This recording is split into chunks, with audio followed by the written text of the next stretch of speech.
along to the Property Academy podcast. I'm your host, Ed McKnight. I'm Andrew Nicol. And tonight on the show, we're talking about should I become a renter-landlord? Now, this one comes from a listener of the show, Gillian, who is currently in Dunedin but is moving up to Christchurch. That's right, Gillian. I've just told the nation your life story.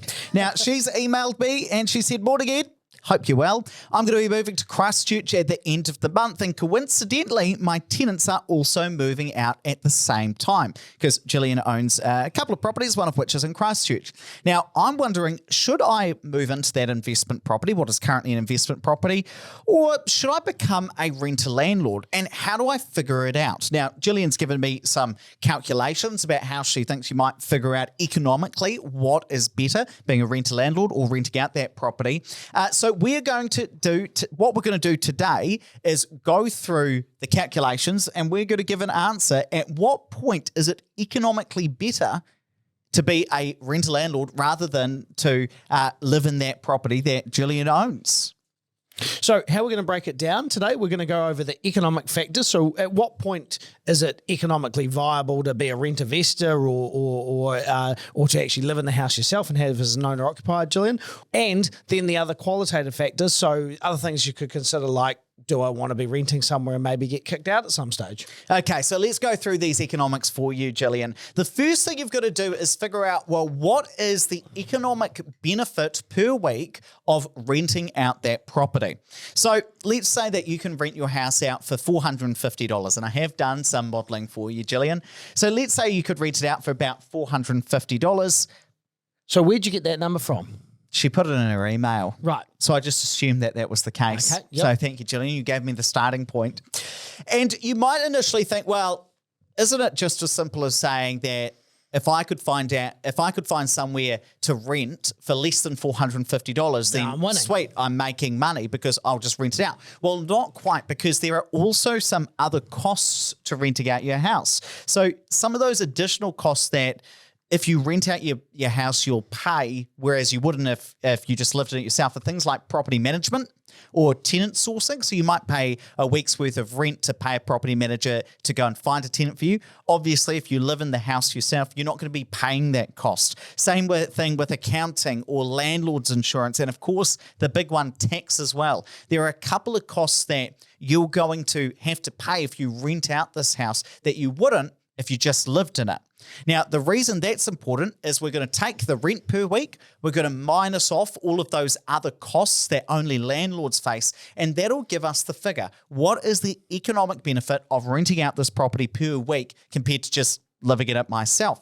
Now, you might be saying to me, Ed, you've forgotten a whole heap of things. So you might be thinking, well, what about rates and insurance and maintenance? Now, these don't actually come into the cost as an additional set of costs by being a landlord, because you have to pay them regardless. Whether or not you live in that property or rent it out, those are costs that you're going to have to incur. But they do come into the tax calculations that you work out, because, of course, those are costs which are tax deductible and will reduce the amount of tax that you need to pay. So they do come into it, but just not from a which is better standpoint. And actually, even things like your mortgage in this case, we wouldn't include when thinking about what's going to make you economically better off, because either way, you're going to have to pay your mortgage. There could be some considerations around principal and interest versus interest only. We've chosen not to take those into account just in this case, because it's going to vary for everybody listening to the show if they're going through a similar thing. So, Gillian, let's go through the numbers, because this is where things are a wee bit different. So first of all, we've got rent coming in, which is about $22.5K per year, and I'm factoring in 2 weeks worth of vacancy. I think you've got about $3.5K worth of direct costs, your property management, your landlord's insurance, and a couple of other costs there, Gillian. And then $560 worth of tax. Now, what I've done, and this is where you're a bit off there, Gillian, if I can say that in a really nice way. You don't just take what's left and apply a tax rate like 28% in this case, because Gillian's got it structured in a limited liability company. You've got to take into account a whole heap of tax deductible costs like Andrew talked about. So your rates and insurance will help to reduce how much tax you have to pay. Currently, if you've got a mortgage here, some of that is going to be deductible. And so again, some of that can help to reduce the amount of tax you pay. Now, all up, I've estimated in this instance, Gillian, the economic benefit of renting out your place is about 18.5K. Now, it is going to depend on the actual costs you face in terms of your direct costs, like whether you have landlord's insurance or not, how many properties you have, and how much and how that would affect the accounting costs that you pay. But I'm estimating something about $355 a week is the economic benefit of renting out that house. Now, remember, that's your rent minus any of these other direct costs and tax, $355. So if you could find a property that you can rent, or you could rent with some flatmates and pay less than $355 a week in rent for that place, then it is economically feasible to be a rent-vestor, a renter-landlord, whatever you want to call it, that kind of idea. It's better to rent out that house and go and find somewhere else to live. But there are some other options for Gillian as well that you should consider. So, Gillian, if you can find accommodation for anything less than $355 a week, then you're going to be better off by that amount. So if you can find a room for $200 a week, for example, then you're going to be $155 a week better off if you can do that as a rent investor. If you got $300 for the room, then it's going to be $55 better off. Or the other option is you could live in the home and then you could get a flatmate for $200 a week, in which case you're going to be $45 a week better off, because you've got $200 that you're putting in, $200 that your flatmate's going in, and then you're $45 better off than that $355 target that we've got. Now, that assumes that Gillian would be paying $200 a week for a room somewhere else and wanted to do it. But this gives you a basis of it if you want to get really, let's be honest, very, very nerdy on this and decide that you want to run the numbers to figure out the most economically feasible point. But what's important is that it is not all economics. There are a couple of other things that you need to think about, and let's go back and forth on these, Andrew. Now, the first one I want to talk about is actually your LVR position, Gillian, because what you've got to remember is that if you move into this rental property, then you can suddenly borrow more against it. So if you've got this as an investment property, the maximum you can borrow against it is 60%.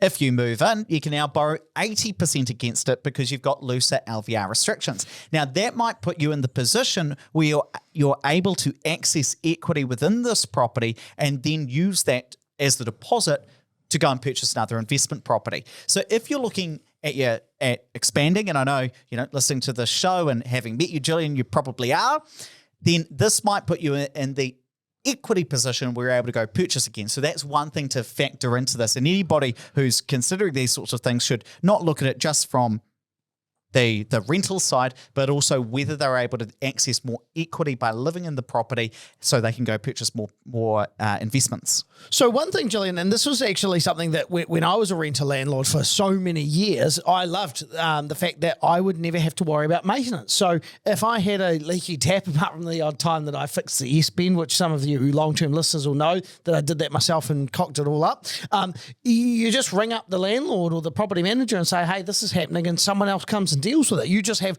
no maintenance worries whatsoever. And as far as your rental property, again, your property manager's probably dealing with those issues, so not something you even have to consider about. You've got the low maintenance option. It's basically like having a mum you pay for, isn't it? Because they get to deal with all of the maintenance requests through your property manager. I'll tell Linda you called her the mum you pay for. There should be property managers for like owner-occupiers. So like... It's actually a good idea. So like I don't want to deal with maintenance or anything. This was on Curb Your Enthusiasm. Remember? Was it? Leon had the handyman service where he'd come in and negotiate. He wasn't your mum though. He was negotiating the maintenance on your behalf. Right. And then...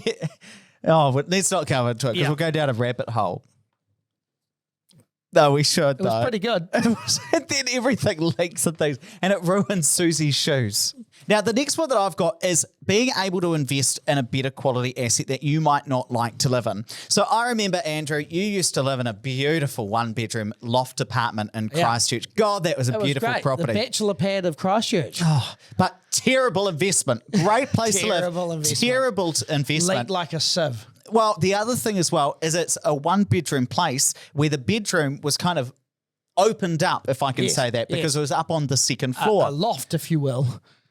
Thank you, Andrew. You're so condescending. That means to talk down to someone.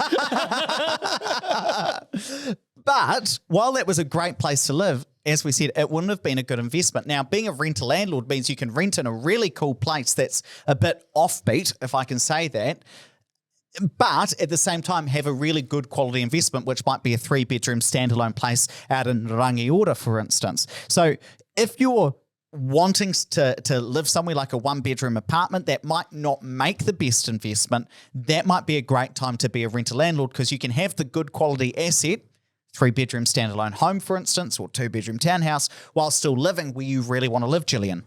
The next is just not feeling tied down. So when I moved into... I thought you liked that. When I moved into my place in town, Gillian, that was the bachelor pad, I liked the fact that I could move to Wellington or Auckland as we expanded the business. Now, I never did, but I had the ability to do that, and I ended up staying there for 10 years, so I tied myself down. But basically... but I mean, the fact that I had that agility was a great feeling for especially someone that's was young, growing a business. Now, my last one that I want to just dive into, and Gillian, you're a nerd like me. I can say this because you're a data analyst, and we talked about numbers when we had dinner together at the Christchurch podcast dinner, is allocative efficiency.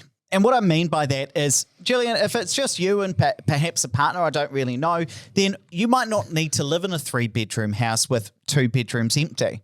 And the thing I love about being a rent-vestor is that if you're just one person, you can rent out a 1-bedroom place. So if it's you and your partner, you can rent out a 1-bedroom place, whereas a family can then go and rent out the 3 or 4-bedroom house, even a 2-bedroom house. And in that way, the house is actually being, dare I say it, better used because you've got a larger family living in that place as opposed to just 1 or 2 people. So it allows the housing stock to be better used, which is kind of a nice benefit. I kind of like the idea of that. I kind of like the idea that you just asked whether or not Gillian was single on the podcast. No. Kelly would not be pleased about that. Text your answer to 5522. Fantastic. Let's wrap up there, but please don't forget to rate, review, and subscribe to the podcast. Really does help us get the message out to more people. And Gillian, if I don't remember to send you the spreadsheet, please just remind me because it's quite cool. You can plug your own numbers in, and then you'll be able to figure out exactly the economic tipping point where it makes more sense for you to be a rent-vestor. In the show notes in case someone else wants to use that. Producer David, if you remind me, then I will drop that in. And if you're like Gillian and have an idea for what you'd like to hear on the show, then whip out your phone and send us a text. Our number is 5522, or just send us a message on Instagram. We are at Opes_Partners.